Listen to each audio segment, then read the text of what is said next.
P Krishnapillai അനുസ്മരണത്തിന് ക്ഷണിക്കാത്തതിൽ അതൃപ്തി പരസ്യമാക്കി CPM നേതാവ് G Sudhakaran. ഔദ്യോഗിക അനുസ്മരണ പരിപാടി കഴിഞ്ഞതിന് പിന്നാലെ സുധാകരൻ ഒറ്റയ്ക്ക് വലിയ ചുടുകാട് ശ്മശാനത്തിലെത്തി. VS അസുഖബാധിതനായ ശേഷം താനായിരുന്നു ഉദ്ഘാടകനെന്നും മാറ്റമുണ്ടായത് ഇത്തവണ മാത്രമാണെന്നും സുധാകരൻ പറഞ്ഞു. കഴിഞ്ഞ ഒരു 4-5 വർഷം ഞാനാണ് ഉദ്ഘാടനം. സ്റ്റേറ്റ് കമ്മിറ്റിയിൽ നിന്നൊക്കെ ഒഴിവായതിനു ശേഷവും ജില്ലാ കമ്മിറ്റി എന്നെ കൊണ്ടാണ് ചെയ്യിച്ചത്. അതുകൊണ്ട് തന്നെ ഒക്ടോബർ 27-ന് ഈ ദീപശിഖ കൊളുത്തുന്ന പരിപാടി VS ആവാതായതിനു ശേഷം എന്നെ കൊണ്ടായി. കഴിഞ്ഞ വർഷം ഉണ്ടാവുമെന്ന് പ്രതീക്ഷിക്കുന്നു. കാരണം ജില്ലയിലെ ഇന്ന് പാർട്ടി മെമ്പർഷിപ്പിൽ ഏറ്റവും സീനിയർ മോസ്റ്റ് 62 വർഷമായി പാർട്ടി മെമ്പറാണ്. വേറെ ആരും ഇന്നത്തെ ജില്ലാ നേതൃത്വത്തിനടുത്തുമുള്ളവരായിരുന്നു. അപ്പോൾ അതെല്ലാം കൊണ്ടായിരിക്കും അങ്ങനെ മുമ്പ് തീരുമാനിച്ചത്. VS വയ്യാതായി, PKC മരിച്ചു, ചന്ദ്രനാരായണ സ്വാമി മരിച്ചു. സ്വാഭാവികമായിട്ടും പറയുള്ളൂ. അപ്പോൾ ഞാനിത് താമസിച്ചാണ്. പരിപാടി കഴിഞ്ഞെന്നുള്ള വിവരമൊന്നും പറഞ്ഞില്ല, എന്നെ വിളിച്ചില്ലല്ലോ.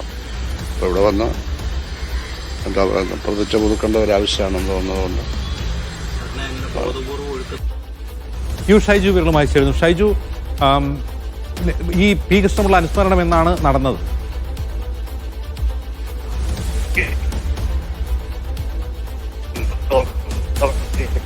അനുസ്മരണ പരിപാടി നേതൃത്വത്തിലാണ് വലിയ ചുടുകാട്ടി പരിപാടി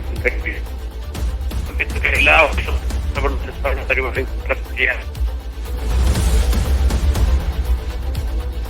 ഓക്കെ, മുതിർന്ന CPM നേതാവ് ജി സുധാകരൻ ഇപ്പോൾ അതൃപ്തി പരസ്യമാക്കുകയാണ്. പി കൃഷ്ണപിള്ള അനുസ്മരണത്തിൽ തന്നെ ക്ഷണിക്കാത്തതിലുള്ള അതൃപ്തി അദ്ദേഹം പരസ്യമാക്കുന്നു. ഒറ്റയ്ക്ക് വലിയ ചുടുകാട് ശ്മശാനത്തിലെത്തി അഭിവാദ്യം അർപ്പിക്കുകയാണ് പി കൃഷ്ണപിള്ളയ്ക്കും VS അച്യുതാനന്ദനും ചെയ്യുന്നത്.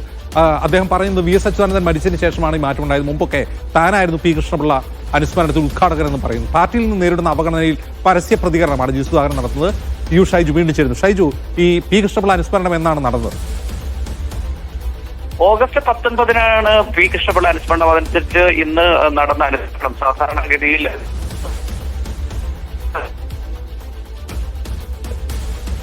ശരി, ഷൈജുവിനെ ഞാൻ പിന്നീട് വരാം. മറ്റൊരു